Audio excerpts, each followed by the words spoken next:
समंकाय श्लोकं धार्यन् चरम अस्थिर संप्रेक्ष नासिकाग्रं त्वं विशस्तान्वयोकं।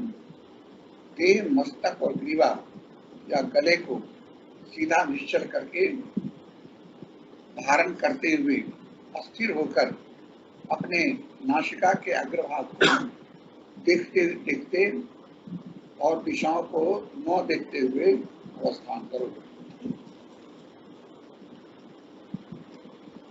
मेरुदंड और ग्रीवा को सीधा रखने पर यथासंभव सिर भी सीधा रहेगा। गले को थोड़ा दबाकर टुट्टी को जरा कंठ की ओर झुका देना चाहिए। ऐसी चेष्टा करनी होगी जिससे शरीर न कांपे और दृष्टि भ्रू मध्य में रहे। बाहर का नासाग्र दर्शन नहीं है और ठीक अग्रभाग को देखना भी उद्देश्य नहीं है। शंकराचार्य ने कहा है न ही स्वनासिका संप्रेक्ष में विधि सत्वम काहिनो स्वानासिका प्रच्छेद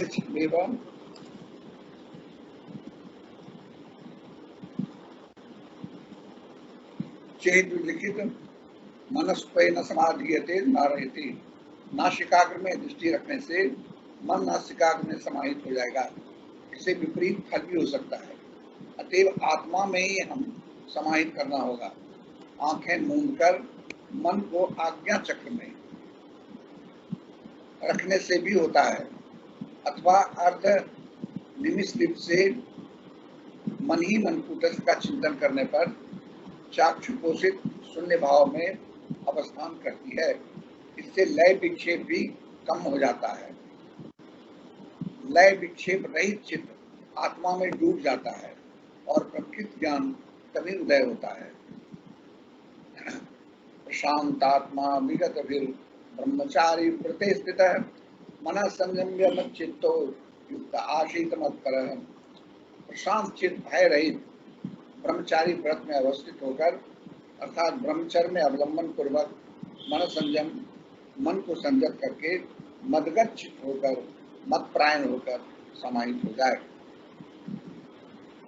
पूर्वोक्त रीति से योगाभ्यास करने पर जो समाहित अवस्था होती है उसी का वर्णन कर रहे हैं। मैं कुछ नहीं हूँ, मेरा कुछ नहीं है। यह धारणा बारंबार करने पर फिर मन विक्षेप युक्त नहीं होता। प्रत्येक चक्र में बारंबार स्मरण करके मन अपने आप में प्रविष्ट हो जाता है, अर्थात उससे फिर संकल्प विकल्प की तरंग नहीं होती। इस प्रकार की अवस्था में कुछ देर रहने पर वृत्ति विस्मरण या चित्त विक्षेप चित्त निरोध हो जाता है। यही क्रिया की परावस्था है। इस क्रिया की परावस्था में एक अखंड आप सत्ता के सिवा और किसी वृत्ति का स्मरण नहीं होता। यही ब्रह्मचर्य या ब्रह्म में विचरण है।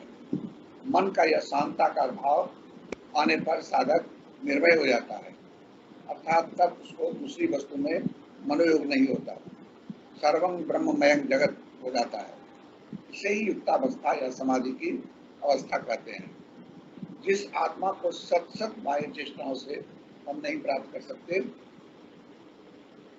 मन की अस्थिरता के द्वारा भावना सुदृढ़ करने पर वह अव्यक्त आत्मा ही साधक के सामने व्यक्त हो जाता है। रामाय रामचंद्राय रामभद्राय वेदसे रघुनाथाय नाथाय सीताय पतये नमः।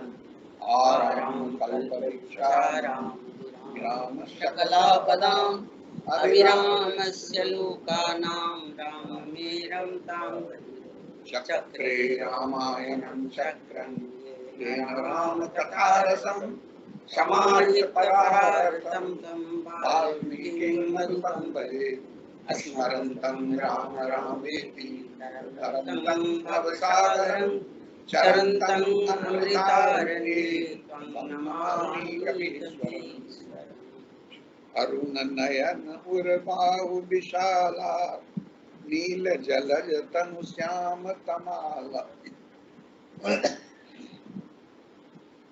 कटिपट पीत कसै बर माथा रुचिर चाप सायक दुआथा। श्याम गौर सुंदर गो भाई विश्वामित्र निधि पाई, प्रभु ब्रह्मण्य देव मैं जाना, मोहि मोहि निधि पिता तजयु भगवान, चले जात मुनि दिन। श्याम भगवान के लाल नेत्र हैं, चौड़ी छाती और विशाल भुजाएं हैं, नील कमल और कमाल के वृक्ष की तरह श्याम शरीर है, कमर में पीताम्बर और सुंदर तरकस कसे हुए हैं, दोनों हाथों में सुंदर धनुष और बाण है। श्याम और गौर वर्ण के दोनों भाई परम सुंदर है। विश्वामित्र को महान निधि प्राप्त हो गई। वे सोचने लगे कि मैं जान गया कि प्रभु ब्राह्मण के भक्त हैं, मेरे लिए भगवान ने अपने पिता को ही छोड़ दिया।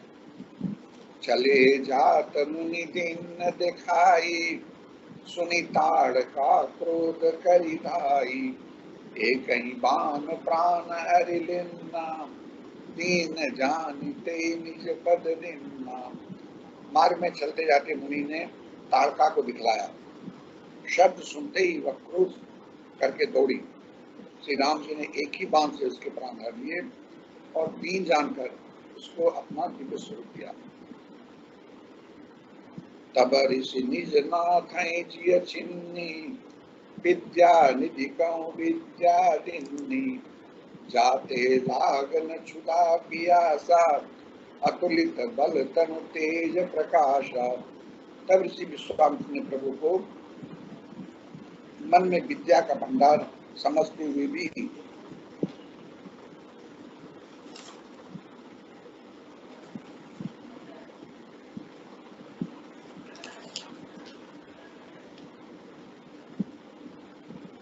पूर्ण करने के लिए ऐसी विद्या दी जिससे उनको भूख प्यास नहीं लगे और शरीर में अद्भुत बल और तेज बना रहे।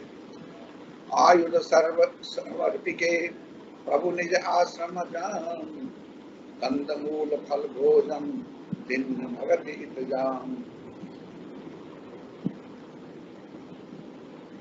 सब अस्त्र समर्पण करके प्रभु श्री राम जी अपने आश्रम में ले गए और उन्हें परम हित जानकर भक्ति पूर्वक कंदमूल और फल का भोजन कराया।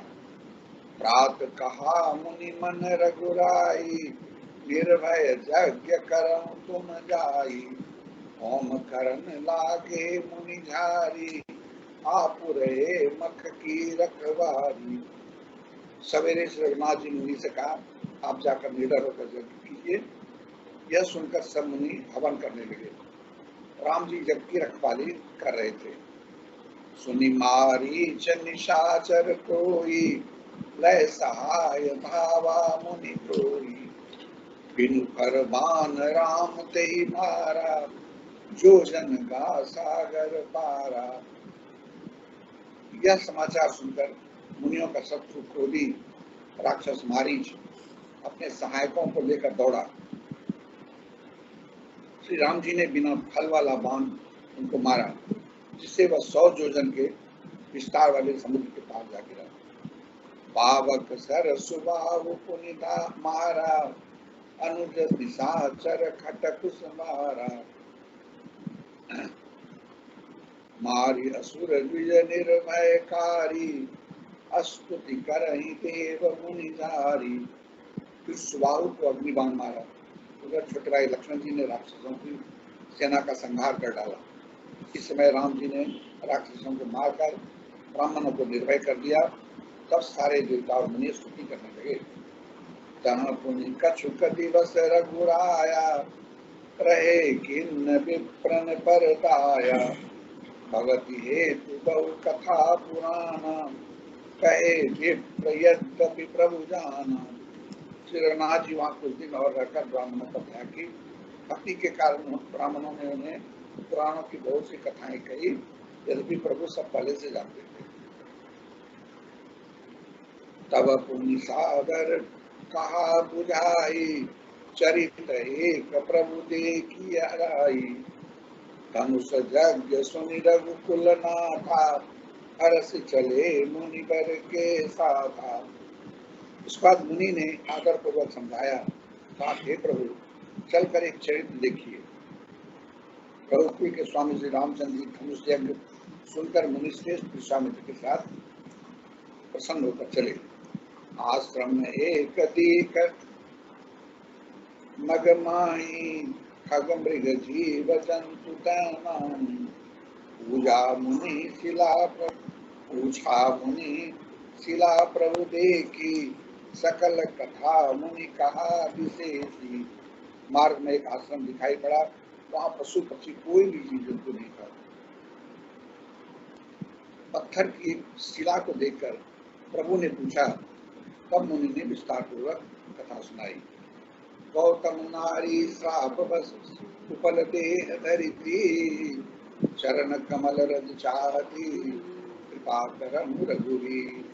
गौतम मुनि की स्त्री अहिल्या श्राप बस पत्थर की देह धारण किए हुए बड़े धीरज से आपके चरण कमल की धूलि चाहती है। हे रघुवीर, इन पर कृपा कीजिए।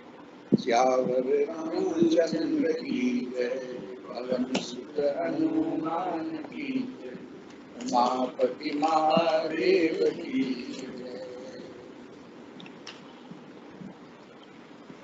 आचारु करि गुर गौरी गणपति मुदित प्रभुजावती सुर प्रगति पूजा लेहि देहि आशीष तब सुख पावती। मधुपर्क मंगल दर्व देव देहि समय मुनि मन ऊंचाई। हरि कनक गोपर कलश सोस नहीं परिचारक रहे। उदरीति प्रीति समेत रवि सब सादर जियो। भांति देव पुजारी सुभग सिंहासन दियो। सिया राम अवलोकन परस पर प्रेम काहुन लखि परै। मन बुद्धि बल ज्ञानी अगोचर प्रगट कवि कैसे करे।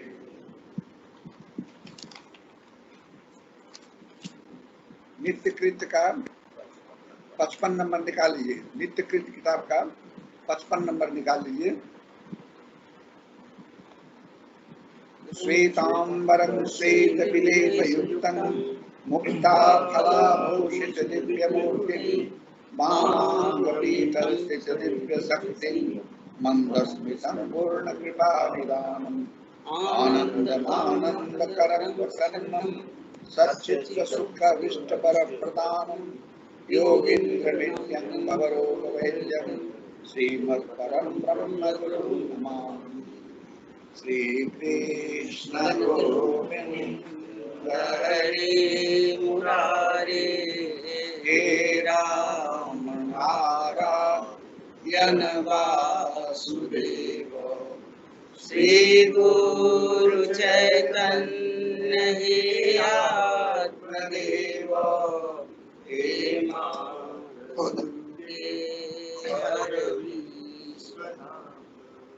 श्री कृष्ण गोविंद हरे मुरारे हे राम नारायण वासुदेव। श्री गुरु चैतन्य हे आत्मदेव हे मात दुर्गे हर विश्वनाथ। श्री कृष्ण गोविंद हरे मुरारे हे राम नारायण वासुदेव। श्री गुरु चैतन्य हे आत्मदेव हे मात दुर्गे हर विश्वनाथ। श्री कृष्ण गोविंद हरे मुरारे हे राम नारायण वासुदेव। श्री गुरु चैतन्य हे आत्मदेव हे मात दुर्गे हर विश्वनाथ। श्री कृष्ण गोविंद हरे मुरारे हे राम नारायण वासुदेव। श्री गुरु चैतन्य हे आत्मदेव। हे मात दुर्गे हर विश्वनाथ। पुण्य श्लोको नरो राजा पुण्य श्लोको युधिष्ठिर पुण्य श्लोका पुण्य श्लोको जवासं काश्यपेयं महादुतिं महान्तारिं सर्वपावनं प्रणतोऽस्मि दिवाकरम्। एकदन्तं महाकाय लंबोदर गजाननं विघ्ननाशकरं देव हेरम्बं प्रणमामि। देहान्तरसहस्राणां मन्योन्यं प्रणतं मया येन भूयो न गच्छामि त्रायिमां मनसूयः। ॐ त्र्यम्बकं यजामहे सुगन्धिं पुष्टिवर्धनम् उर्वारुकमिव सर्वस्वरूपे सर्वेशे सर्वशक्ति समन्विते भयग्रस्त्राहिनो देवी दुर्गे देवी नमस्तुते। सर्वे भवन्तु सुखिनः सर्वे सन्तु निरामयाः सर्वे भद्राणि पश्यन्तु मा कश्चित् दुःखभाग् भवेत्। अब मैं अपना संदेश पढ़ के सुना रहा हूँ आप लोगों को। इसका फोटोकॉपी भी आपको चला जाएगा। इसके बाद एक दो भजन होगा। तो बेंगलोर से विकास जी हैं, उनकी पोती एक भजन गाएगी, एक नितिन ढेंगड़ा जी गाएंगे। तो एक दो भजन होगा, उसके बाद हम लोग समापन करेंगे। आप लोग बंद मत कीजिएगा। मैं जो कहना चाहता हूँ, जीवन और मृत्यु के बीच बस एक श्वास है। जीवन और मृत्यु के बीच बस एक श्वास का अंतर है। श्वास चल रहा है तो यहाँ है, श्वास रुक गया तो वहाँ। जब तक इस शरीर में श्वास है तभी तक हम इसे सजाते हैं, संवारते हैं, इस शरीर से अच्छे बुरे कर्म करते हैं, प्यार बांटते हैं, प्यार पाते हैं। शरीर से ही पत्नी, बच्चे, मित्र, भाई आदि का संबंध जोड़ते हैं। जिस समय इस शरीर से श्वास निकल जाता है वहां पत्नी को भी भय लगता है वहां बैठने में। हम जानते हैं कि कण कण में भगवान है, ये लोग सुनते आ रहे हैं। इसलिए एक पत्थर को ही भगवान समझ के पूजा करते हैं और उस पत्थर से भगवान प्रकट होते हैं। हम जानते हैं कि कण कण में भगवान है, जहां उनकी पूजा होती है वहीं प्रकट हो जाते हैं। अगर कण कण में हैं तो मेरे भीतर भी होंगे। हम भी तो इस सृष्टि के एक अंग हैं, तो हमारे भीतर भी होंगे। वो भगवान मेरे भीतर प्राण वायु रूप से है, प्राण वायु रूप से आवागमन कर रहे हैं, आ रहे हैं, जा रहे हैं। इसीलिए जीवित है, इसलिए हम बोल रहे हैं। ईश्वर में है प्राणो ही प्रत्यक्ष ब्रह्म, हे प्राण तुम ही प्रत्यक्ष ब्रह्म। श्वास रूपी भगवान हमारे भीतर हैं, अगर वो नहीं तो हम भी नहीं। इस प्राण को मन और मन से पकड़ना ही साधना है, और मन से साधना है। भीतर जाकर मुख्यतः तीन भागों में बट जाता है। तीन नाड़ियों के में चलता है। पिंगला में जब चलता है तो तमोगुण बढ़ता है, ईड़ा में चलता है तो रजोगुण, और सुषुम्ना में चलने से सत्वगुण बढ़ता है। यही श्वास जब अस्थिर हो जाता है तो समाधि लग जाती है, आदमी ऋषि हो जाता है, फिर पुनर्जन्म नहीं होता। क्रिया योग के द्वारा ही हम इस अवस्था को प्राप्त कर सकते हैं, जो गुरु की कृपा से हम लोग को मिला है।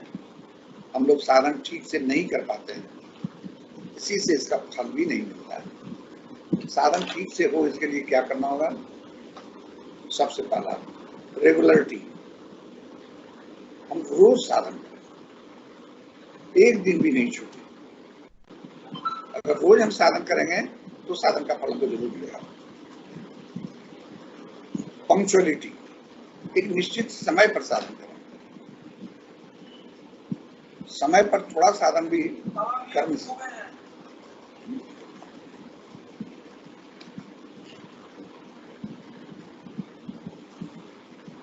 पंक्चुअलिटी, एक निश्चित समय पर रोज साधन करें, थोड़ा साधन भी अगर निश्चित समय पर हो तो वह अधिक फल देता है। तीसरा, साधन करने के पीछे कोई कामना नहीं है, रुपया मिलेगा, बिना किसी कामना के साधन करें, कोई मांग नहीं हो। जैसे मजदूर मालिक के लिए काम करता है, उसी प्रकार हम सोचें कि संसार में जो भी कर रहे हैं वो भगवान के लिए कर रहे हैं। इस संसार मेरा है ही नहीं, संसार तो भगवान का है, तो हम जो भी कर रहे हैं भगवान के लिए कर रहे हैं, तो संसार का काम भी हमारे लिए पूजा हो जाएगी। सब जगह भगवान का अनुभव करें। फूलों में वो मुस्कुरा रहे हैं, हवा गर्मी सर्दी आकर हमको छू रहे हैं, संगीत में वो गा रहे हैं, माँ बनकर दुलार कर रहे हैं, पत्नी बनकर प्रेम दे रहे हैं, संबंधी बनकर स्नेह दे रहे हैं, और जो दे रहे हैं वही हमें दूसरों को बांट देना चाहिए। यही साधन का फल है। हम दूसरों के लिए मुस्कुराएं, दूसरों को देख के गाएं, दूसरों को प्यार दें, दूसरों में भगवान का दर्शन करें, यही साधन का फल है। जब तक सब में भगवान नहीं दिखाई पड़ेंगे तब तक हमारी साधना होगी। इसके लिए पहले गुरु को देखें, जब गुरु में भगवान दिखाई पड़ेंगे तभी सब में दिखाई पड़ेंगे। बल्कि गुरु को भगवान से भी ऊंचा कहा गया है कि गुरु गोविंद गुरु खड़े काको लाग न पाओ, बलिहारी गुरु आपने जिन गोविंद जी को बताए। जो कुछ भी दिख रहे हैं वो भगवान का प्रकाश है। फूल में भगवान मुस्कुरा रहे हैं, हवा बनकर हमको छू रहे हैं, गर्मी सर्दी बनकर हमारे शरीर को सहला रहे हैं, पत्नी बनकर प्यार कर रहे हैं, माँ बनकर दुलार कर रहे हैं, भाई बंधु बनकर स्नेह दे रहे हैं, शत्रु बनकर झगड़ा कर रहे हैं। हर एक स्थिति में हमारा जो संबंध है वो भगवान से है, और हम जो भी जीवन में कर रहे हैं वो भगवान के लिए कर रहे हैं।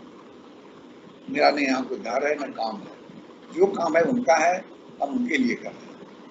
यही काम जब हम अपने लिए करते हैं तो संसार होता है, और वही काम जब हम भगवान का लिए कर रहे हैं तो पूजा हो जाती है। काम एक ही है, भावना बदलने से उसका अर्थ बदल जाता है। सच तो ये है कि आज जो है वो कल नहीं रहेगा। आज कोरोना का संकट चारों तरफ फैला हुआ है पूरा विश्व में, लेकिन ये सब भी नहीं रहेगा, समय बदलेगा। हम लोग संभल कर रहे हैं और धर्म के पथ पर मजबूती से चलते रहे। भगवान को क्या पाना है, क्योंकि संसार में भगवान के अलावा है क्या? कोई दुर्लभ वस्तु हो तो उसको पाने के लिए प्रयास किया जा सकता है, लेकिन सच तो यह है कि भगवान के अलावा कुछ है ही नहीं। तो उनको पाना क्या है? वो तो स्वतः प्राप्त है, क्योंकि संसार में भगवान के अलावा कुछ और है ही नहीं। देखिए, भगवान सबका कल्याण करें।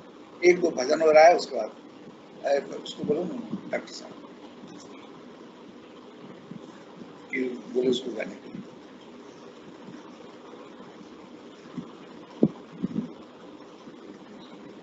दिव्य विचार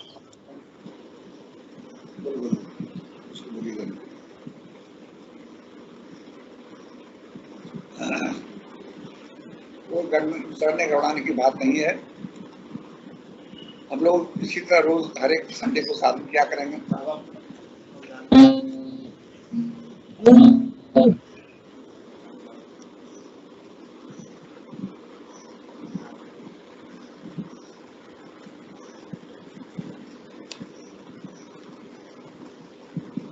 अगला संडे को सूर्य ग्रहण है, इसलिए अगला संडे का कार्यक्रम 7:30 बजे शुरू होगा। 8:15 बजे तक खत्म हो जाएगा, फिर लोग अपना कुछ खा पी लें, फिर 2 बजे ग्रहण खत्म होगा। बोलिए।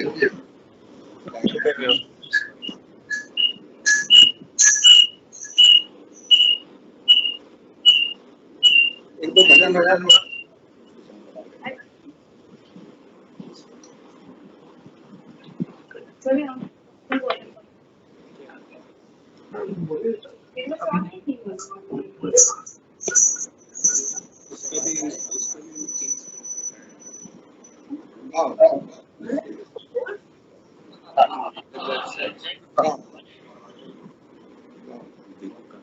फोन आ रहा है।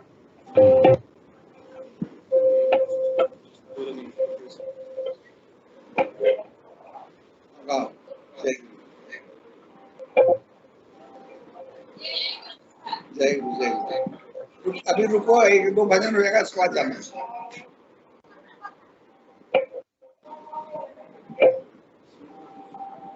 हमने इसमें रम नहीं करते।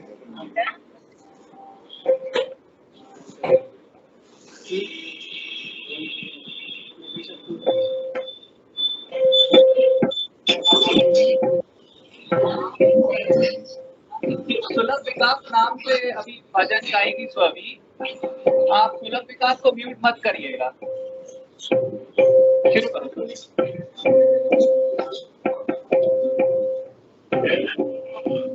जय गुरु।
जय गुरु बाबा।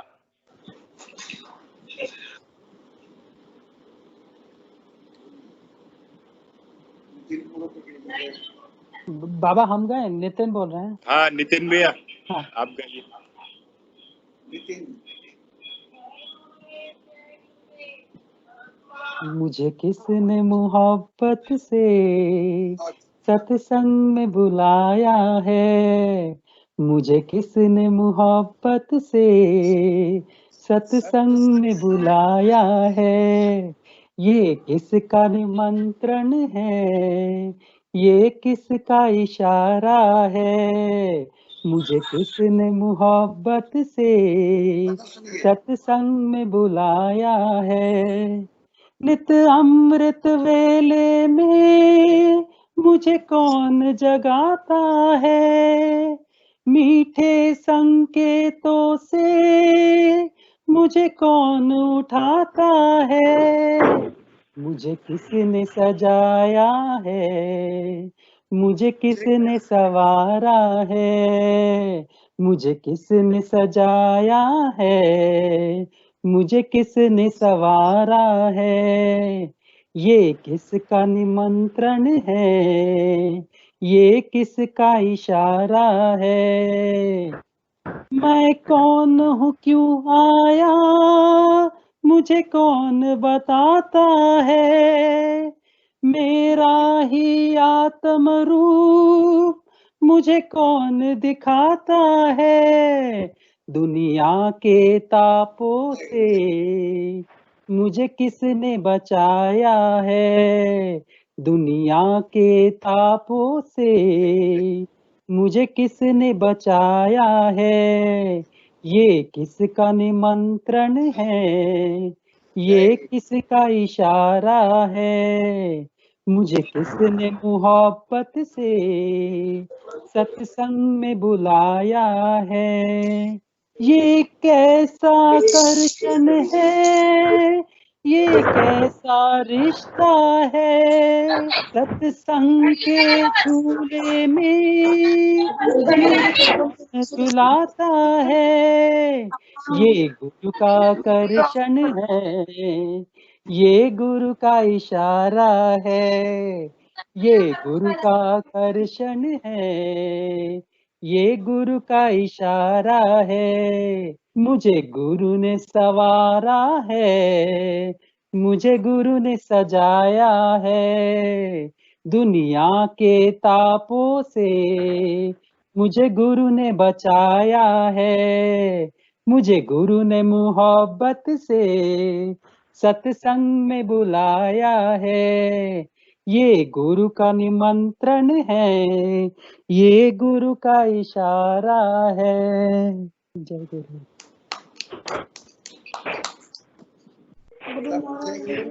सबका कल्याण।